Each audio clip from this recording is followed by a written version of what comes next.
upper and lowercase I.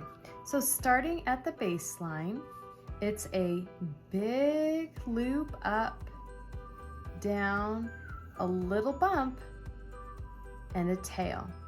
So this tail and the I will go straight through and take you into the next letter.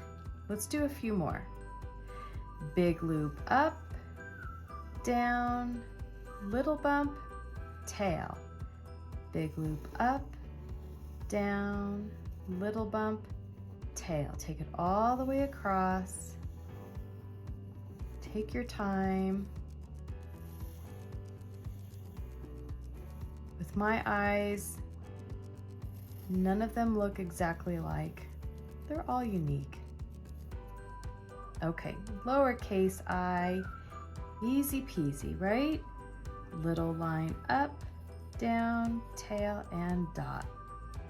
Little line up, down, tail, and dot. Make sure you are dotting your I's, because if you have I's that are right next to a U in a word, like the word build, and you don't dot your I, it's going to look like you have a W in your word.